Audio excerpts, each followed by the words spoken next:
이 시간에 만나 뵙게 된 것을 기쁘게 생각합니다. 아멘.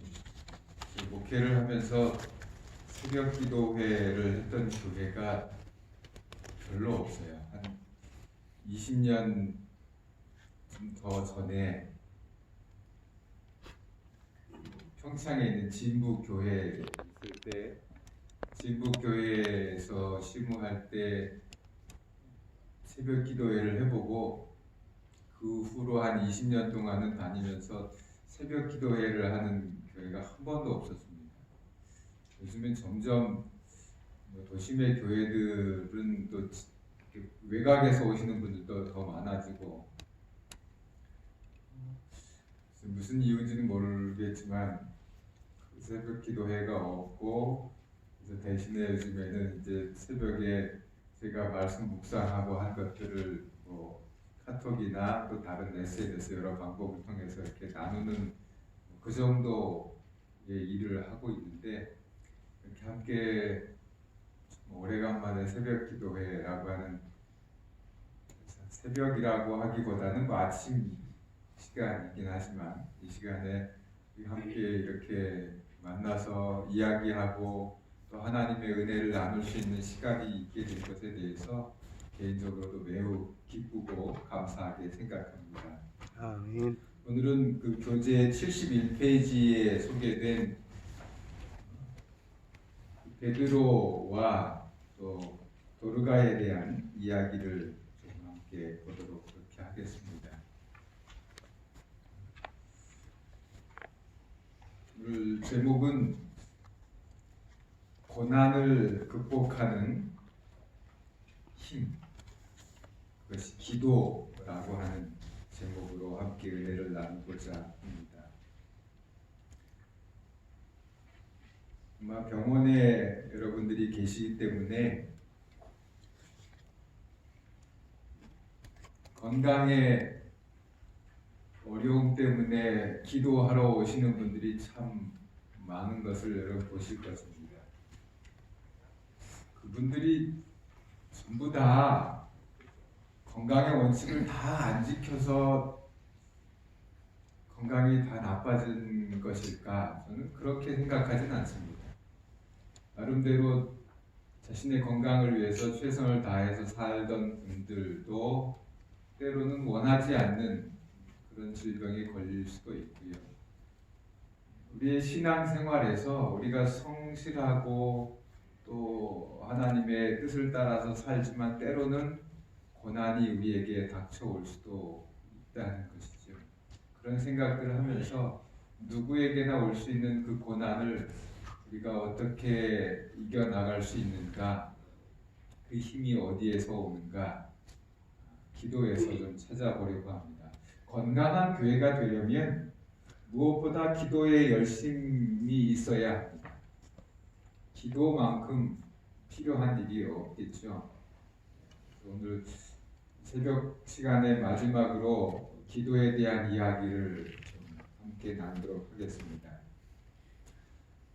노벨 문학상을 탄 대지라고 하는 유명한 소설을 쓴 펄벅이라고 하는 분이 계시죠.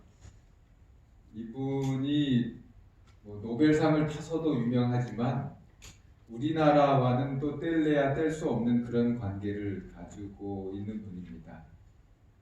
1960년부터 시작해서 우리나라를 8차례나 방문해서 활동하던 일이 있었는데 혼혈 아이들을 돕는 그런 고아원 같은 것을 운영하고 또 펄벅 한국 재단을 만들어서 그 아이들을 후원하는 일들을 계속 해왔습니다. 지금도 이어지고 있고요.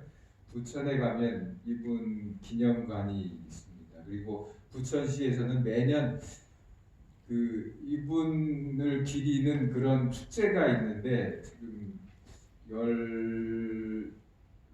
12, 13회 정도 되는 것 같아요. 14회인가 아마 그 정도 될 겁니다. 매년마다 이분을 기리는 그런 축제가 열리고 있습니다. 오늘 이분 이야기를 하려고 하는 건 아니고 이분의 어머니의 이야기를 좀 하려고 합니다. 아버지 압살롬이라고 하는 분, 그리고 어머니는 캐롤라인 스털팅이라고 하는 분인데, 이 두 분이 선교의 꿈을 가지고 젊어서 중국의 선교를 위해서 왔습니다. 1892년도에 펄벅 여사가 태어났는데 5달 된 아이를 데리고 이 엄마 아빠가 중국에 선교를 위해서 왔습니다. 지금도 중국의 시골에 가면 위생 환경이 많이 나쁘지만 그 당시는 매우 말할 것도 없는 그런 상황이었겠죠. 양쯔강변에 이렇게 정착해서 살면서 주변 사람들을 돕고 또 전도하고. 근데 문제는 남편은 오로지 전도밖에 모르는 사람이지. 그래서 이곳저곳 다 여행하면서 그냥 가정도 돌보는 일을 잊어버리고 무조건 전도. 근데 이 캐롤라인 스털팅이라고 하는 이 어머니는 좀 생각이 달랐는데 주변 사람들하고 좋은 관계도 맺고 또 사랑을 나누어주고 이렇게 하면서 전도하는 게 더 맞지 않느냐. 그래서 늘 그 문제로 싸우셨다고. 펄벅 여사가 전하는 그 부모님의 모습은 그랬다. 어떻게 하면 더 잘 전도할 수 있을까를 가지고 이야기하면서 싸우시고, 두 분의 약간 생각이 방향이 조금 달랐던 거죠. 어쨌든 두 분은 열심히 선교를 했고요. 그런데 그 지역에 살고 있던 지역에 아주 심한 가뭄이 들었답니다. 남편은 다른 지역으로 선교 여행을 갔고 집에는 세 아이와 또 그 어머니 그리고 또 가정의 일을 돌봐주는 중국인 왕이라고 하는 가정부가 같이 살고 있었답니다. 근데 어느 날 이 캐롤라인 스턴팅이라고 하는 이 어머니가 창가에 앉아서 이렇게 바느질을 하고 계셨대요. 바느질을 하고 있다가 그 앞쪽에 지나가는 중국 사람들이 떠드는 소리를 들었는데 뭐라고 하는가 하면 지금 이렇게 가뭄이 심한 이유가 이 서양인들이 와서 우리 동네에 거주해서 이런 문제가 생겼다. 신이 노해서 그랬다. 이 집에 불을 지르고 이 사람들을 다 죽여서 제물로 바쳐야 되겠다. 그런 이야기를 하면서 가더라. 근데 그 중국 가정부가 전해주는 이야기도 그런 겁니다. 이번 상황은 어떻게 할 수 없을 것 같다. 동네 사람들이 너무나 화가 많이 난다고. 당신이 사람들을 돌봐주고 사랑을 베풀어주는 건 알지만 사람들을 감당할 방법이 없을 것 같다. 지금까지 좋은 일 하면서 열심히 살았는데 사람들에게 사랑 베풀며 살았는데 왜 이런 어려움들이 찾아오고 그것뿐만이 아니었습니다. 그동안 사는 동안에 죽음의 고비를 수없이 넘겼어요. 위생적으로 열악했기 때문에 많은 질병에 계속 노출됐어요. 이질에 걸리기도 하고 말라리아에 걸리기도 하고 콜레라에 걸리기도 하고 아이를 7이나 낳았는데 그 중에 4명의 아이를 잃었어요. 상황이 좋지 못하다고. 근데 편안하게 살기 위해서는 미국으로 돌아가 버리면 언제든지 편안하게 살 수 있는데 그래도 몇몇이라도 자기의 도움의 손길을 필요로 하는 사람들을 돌보려고 하는 그 마음 때문에 돌아가지 못하고 계속 그곳에서 남아있는 겁니다. 하나님을 위해서 하나님의 나라의 확장을 위해서 자신의 삶을 바치고 있는 이 사람의 가정에 그렇게 고난이 찾아오는 겁니다.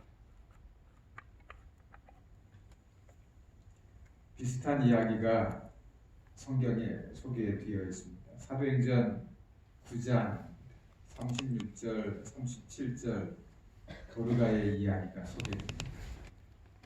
도르가라고 하는 여인이 있었는데 어땠다고요? 선행과 구제를 많이 하는 사람. 그냥 대충 많이 하는 게 아니고 뭐라고요? 심히 많이. 그의 일생을 선행하는 일에, 누군가를 돕는 일에 바치고 있는 한 여인의 이야기를 하고 있습니다. 그런데 바로 그때에 무슨 일이 생겼습니까? 그때에 병이 들어서 죽게 되었다.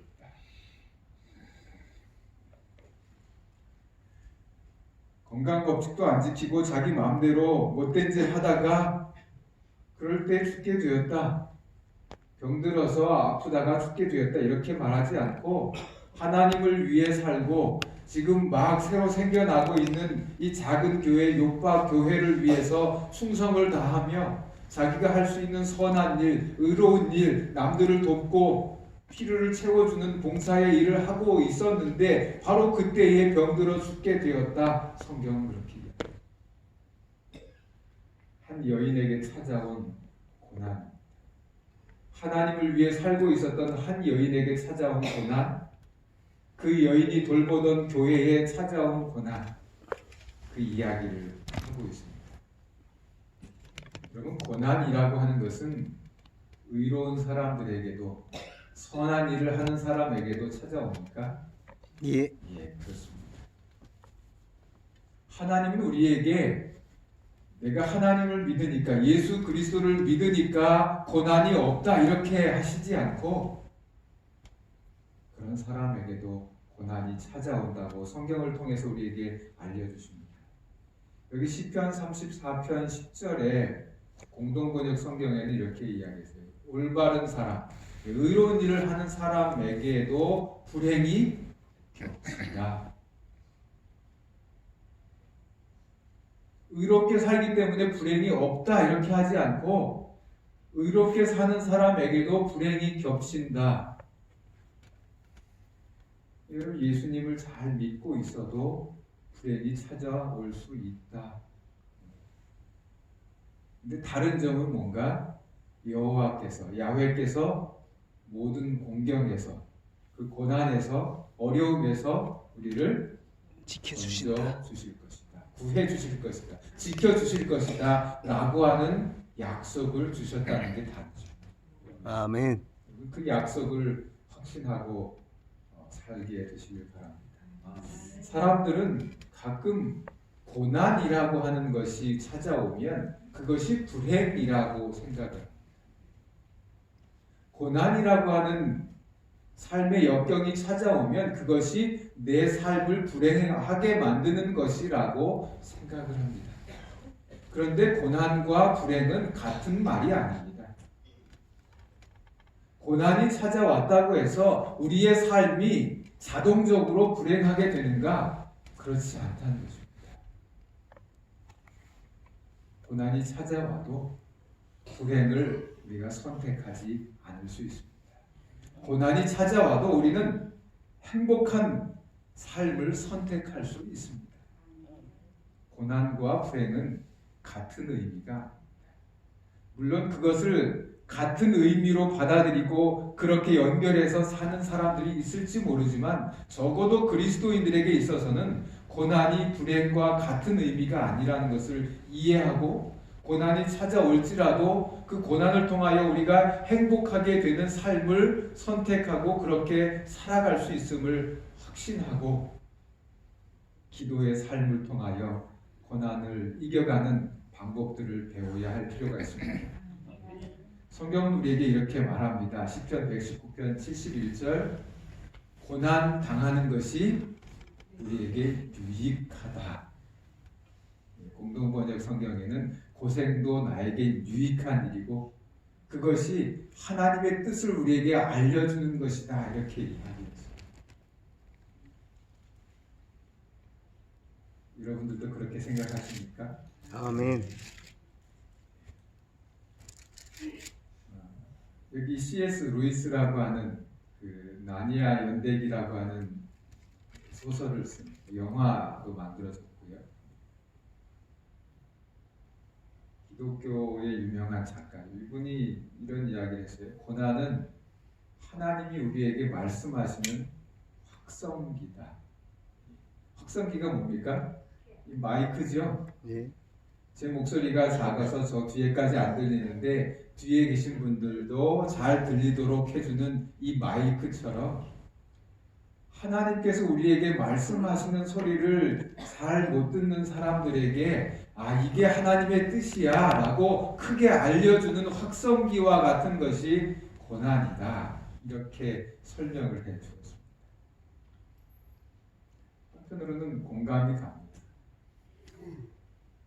우리가 하나님의 뜻을 잘 이해하지 못할 때 때로는 시련을 주셔서 그것을 통해서 하나님이 우리를 어떻게 선한 길로 이끌어 가시고 어떻게 우리를 구원의 길로 이끌어 가시는지를 우리에게 알게 하시는 또 다른 하나님의 도구로서의 역할도 하고 있다는 거죠. 여기 사도행전 131페이지에 도르가의 이야기를 기록하고 있습니다.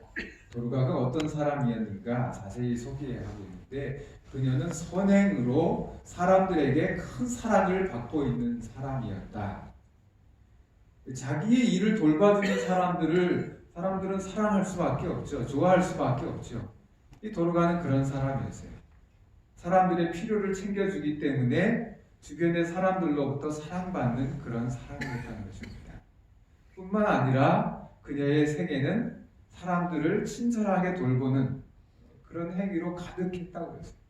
누구에게 편안한 옷이 필요한지, 때로는 속옷도 만들어주고, 속옷이 필요한지 필요하지 않은지를 어떻게 알았을까요? 그만큼 사람들의 이야기를 들으면서 그들의 필요가 무엇인지 챙길 줄 아는 사람이었다는 거죠. 편안한 옷이 누구에게 필요한지, 그리고 누구의 가정에 돌봄이 필요한지, 어떤 사람에게 어떤 일들이 필요한지를 챙길 줄 아는 사람.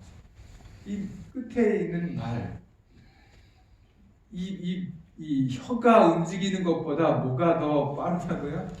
그의 손이 더 빠르다.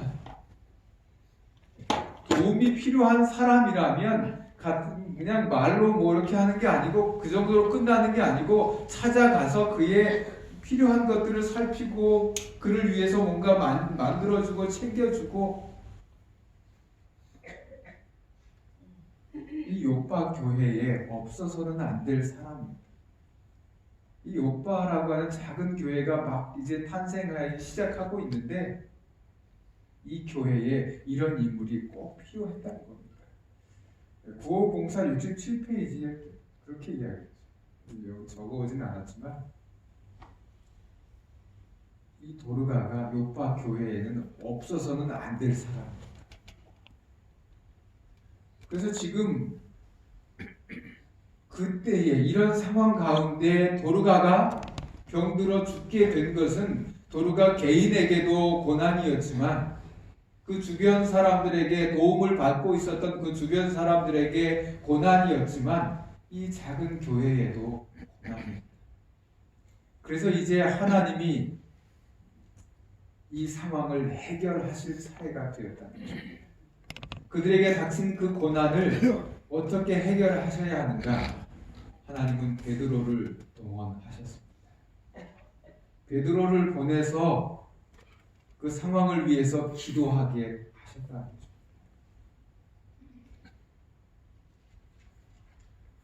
베드로의 이야기가 사도행전 이 앞부분에 많이 기록이 되어 있죠. 뒷부분의 이야기는 대부분 바울의 전도 이야기가 기록되어 있다면 사도행전 앞쪽에는 베드로의 이야기가 주로 기록이 되어 있습니다. 그런데 베드로의 이름이 나오는 장들마다 거의 매 장마다 기도라고 하는 말들이 함께 언급이 됩니다. 사도행전 1장에도 그렇고 2장, 3장, 또 6장 계속해서 기도의 이야기가 언급됩니다. 여기 9장에도 베드로가 도르가의 죽음의 소식을 듣고 찾아와서 그가 유일하게 한 것은 무릎 꿇고 기도한 일이었다고 말합니다. 10장, 11장, 12장. 12장에는 베드로를 위해서 기도한 그 기도가 응답되었다는 이야기도 기록하고 있습니다. 베드로가 얼마나 기도에 열심히 성실하게 기도의 삶을 사는지를 사도행전은 기록하고 있습니다. 근데 여러분, 베드로가 기도를 처음부터 열심히 했던 사람인가요? 아니요. 기도를 처음부터 잘하던 사람이었나요? 아니요. 그렇지 않았습니다. 이 마태복음 26장에 보면 예수님께서 베드로를 야단치세요. 베드로를 질책하셨습니다. 왜요? 제대로 기도하고 있지 못하다고 야단을 치셨어요. 나하고 함께 깨어서 1시간도 기도할 수가 없느냐? 예수님이 그렇게 베드로를 질책하셨단 말이에요.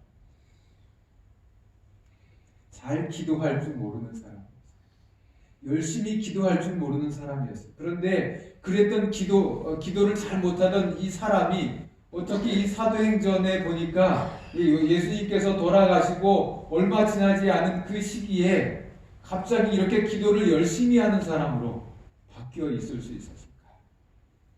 무슨 계기가 있지 않았을까요? 어떤 계기가 있었을까요? 네, 고난을 통해서. 자기가 예수님을 부인했던 일.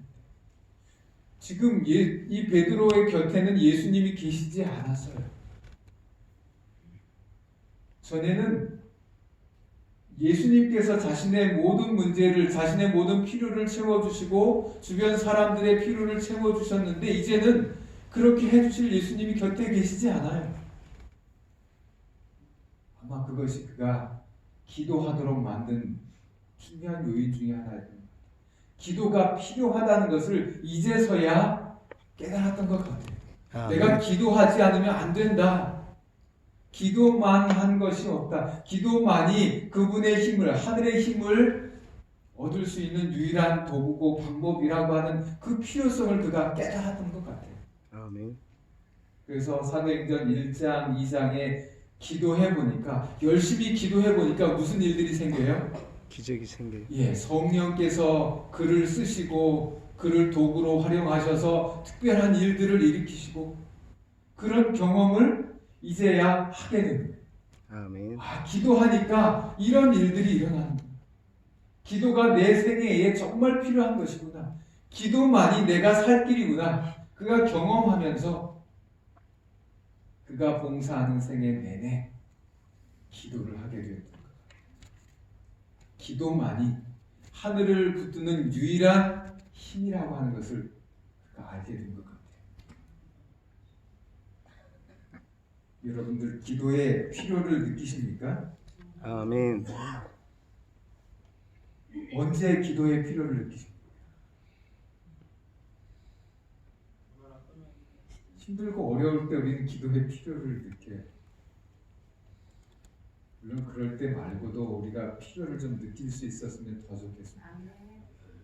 모든 생애, 우리의 모든 삶에 기도가 정말 필요하다는 것들을 우리가 느끼고 살 수 있으면 정말 좋겠습니다. E.M. 바운스라고 하는 목사님이 쓴 책이 있습니다. 기도에 내 인생이 달렸다. 기도에 우리의 인생이 달려있다. 이렇게 책을 쓰였습니다. 변호사이기도 하고 기도에 관한 책을 참 많이 쓰였습니다. 이 책 1장의 제목이 이렇습니다. 기도가 하나님의 도우심이 임하는 통로다. 아멘. 기도가 하나님의 도우심이 임하는 통로다. 마치 파이프처럼 옥상에 있는 물탱크에서 우리 방까지 물을 이렇게 배달해주는 그 통로처럼 기도가 하나님의 도우심이 우리에게 오는 통로다. 이렇게 말합니다. 근데 이 책 1장에 이런 이야기가 있어요. 인간에게는 인간 외부로부터 오는 도움이 필요하다. 우리 스스로의 힘만 가지고는, 우리의 내적인 어떤 결심만 가지고는 살기에 벅찬 것이 우리 인생. 다시 그 펄벅의 어머니 이야기. 자기 가족 식구들을 죽이려고 하는 사람, 자기 집에 불을 지르려고 하는 사람들 어떻게 해결해야 돼? 어머니 바로 골방으로 들어갔어요. 그리고 무릎 꿇고 기도를 시작했어요. 하나님 어떻게 해야 돼? 하나님 도와주십시오. 기도하다 보니까 마음속에 담대함이 생겼습니다. 성령께서 그를 보호해 주실 것이라고 하는 확신이 마음속에 생겼습니다. 마음이 차분해지기 시작했습니다. 어떻게 할까? 그는 부엌으로 가서 집에 찾아올 사람들을 위해서 다과를 준비하기 시작했습니다. 준비해 놓고 기다렸어요. 사람들이 웅성웅성 밖에서 떠든 소리가 들리기 시작합니다. 얼른 나가서 대문을 활짝 열고 빨리 들어오라고. 당신들을 위해서 먹을 것을 준비해놨다. 사람들을 집으로 초대해드렸습니다. 불을 지르고 여기 이 가족들을 죽이려고 왔던 사람들이 어안이 벙벙해서 정신 차리지 못하고 그냥 딸려 들어간 겁니다. 가서 방에 드러누르 앉아서 이 집이 어떻게 생겼나 살펴보고 앞에 있는 음식들을 보고. 근데 그때 하나님께 성령께서 이 캐롤라인에게 오르간에 가서 연주를 시작해요. 찬미해라. 그래서 오르간에 반주를 하면서 중국어로 아름다운 찬양을 하기 시작했습니다. 사람들의 마음이 갑자기 다 녹아들었어요. 아멘. 뭘 하러 왔는지 아마 잊어버렸던 모양이에요. 같이 담소를 나누다가 한두 명씩 돌아갔어요. 그리고 그날 밤에 그토록 기다렸던 비가 그 지역에 내렸다. 아멘. 기도가 그렇게 그의 집안에 임했던 어려운 시련을 넘어가게 해줬어요.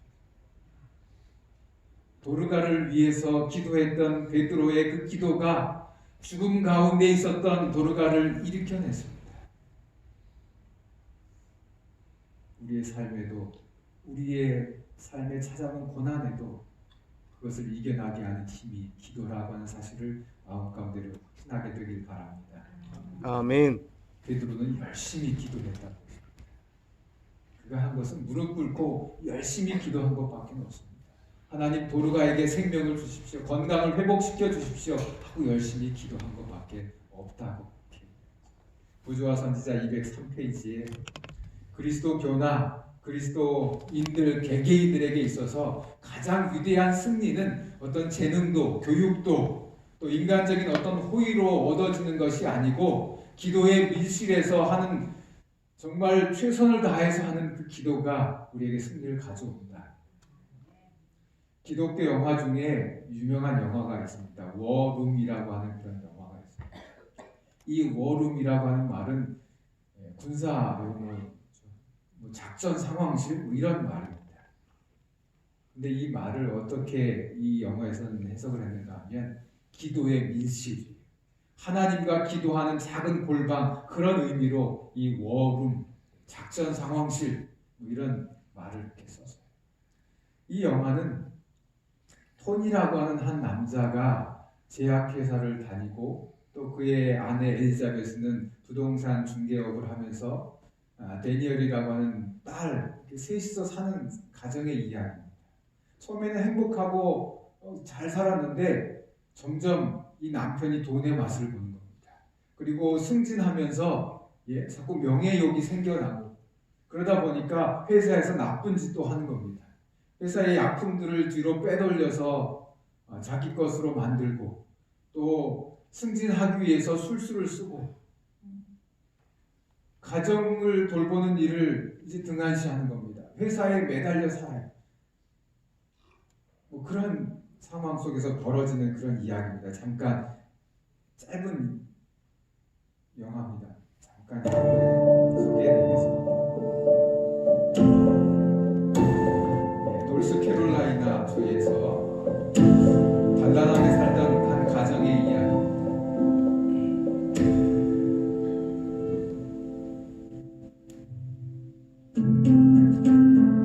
남편은 제약회사 직원이었고요.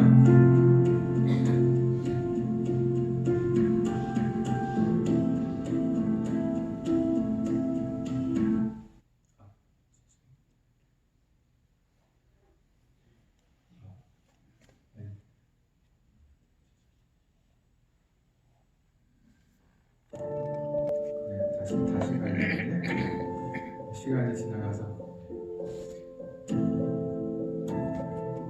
행복하던 가정도 어떤 문제들이 생겨날 수 있죠. 고난이 오고 시련이 찾아올 수 있습니다.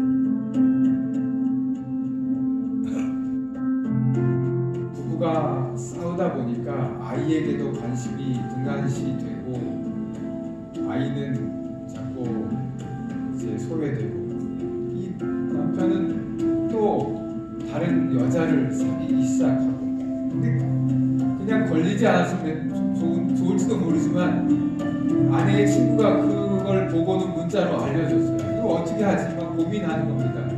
가정을 파탄낼 수도 없고 그래서 집 가까이에 사는 클라라라고 하는 할머니를 찾아가 상담을 받게 됩니다. 할머니가 하나님은 좋은 변호사십니다. 그분을 신뢰하십시오. 그리고는 진짜 적에게 눈을 돌리라고. 진짜 적에게 돌리라고.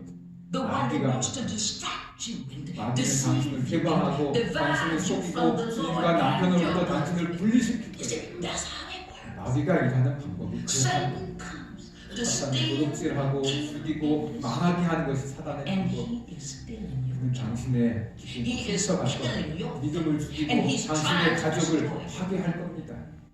만약에 내가 당신이라면 좋으신 하나님에게 마음을 드리고 영적인 싸움을 싸울 겁니다. 기도하십시오. 기도의 골방에 들어가서 기도하십시오. 그렇게 조언을 줍니다. 그 조언에 따라 자기 안방 한쪽 구석에 있는 잘 쓰지 않은 물건들 옷가지를 모아놓는 그 방에 가서 물건들을 다 치웠습니다.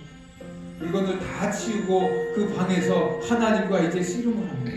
말씀을 펴서 말씀 속에 담겨있는 하나님의 약속들을 적고 그 약속들을 외우고 또 기도하면서 마음속에 느낀 감동들을 적고 기도문을 적고 그 적은 기도문들을 방에 붙여놓고 다시 읽고 그렇게 하면서 기도의 시간들을 보내요. 그런데 그렇게 기도하고 있는 그 방을 남편이 발견하게 됩니다. 그리고 자기를 위해서 기도하고 있던 그 기도가 빼곡히 쓰여있는 그 방을 그 기도문들을 하나둘 읽어가면서 자기가 도대체 무슨 짓을 했었는지 하나님을 자기가 얼마나 떠났었는지 무엇이 문제였었는지 발견하게 됩니다. 그리고는 하나님 앞에 무릎 꿇고 오열하면서 자신의 죄를 고백하게 됩니다. 자기의 가정을 다시 회복시켜달라고, 자기의 믿음을 다시 회복시켜달라고, 자기가 아내를 위하여 또 딸을 위하여 할 수 있는 일을 다시 할 수 있게 해달라고, 자기가 잘못했던 회사에 대해서도 자기가 책임을 지겠다. 하나님 앞에 회개하고 아내에게 돌아와서 자기의 잘못을 고백하면서 이 가정의 문제가 해결되는 그런 영광입니다. 가정이 어렵고 힘들었던 문제를 해결하는 유일한 힘, 기도입니다. 기도에 밀실해서 하나님과 씨름하는 것입니다. 직접적으로 남편과 싸우지 않았습니다. 남편이 잘못한 것을 지적하지 않았습니다. 남편의 문제를 사람들에게 알리고 그렇게 하지 않았습니다. 기도의 골방에서 하나님과 씨름하면서 하나님께 도와달라고, 하나님만 힘이라고 그렇게 기도할 때에 하나님께서 문제를 해결해 주셨다는 거죠. 아멘. 우리 앞에 닥친 고난, 그것을 가지고 여러분 고민하지 마시기 바랍니다. 기도의 밀실로 가시면 됩니다. 그곳에서 주님과 씨름하면 됩니다. 주님과 싸우면, 주님과 문제를 가지고 기도하면 우리의 문제들이 해결되어 있는 것들을 여러분들이 확인하게 될 것입니다. 아멘. 오늘 이 아침에도 여러분 문제를 가지고 주님과 씨름하는 시간이 되길 바랍니다. 아멘. 여러분의 가정의 문제, 여러분의 직장의 문제, 여러분의 주변의 문제들을 가지고 주님과 씨름하는 그러한 시간이 되기를 간절히 바랍니다. 기도하겠습니다. 자비로운 하나님 우리 아버지, 우리에게 고난이 없을 수 없지만 그 고난을 기도로 이겨갈 수 있는 믿음의 사람들이 다 될 수 있도록 우리를 축복하여 주시옵소서. 예수님의 이름으로 기도하옵나이다. 아멘.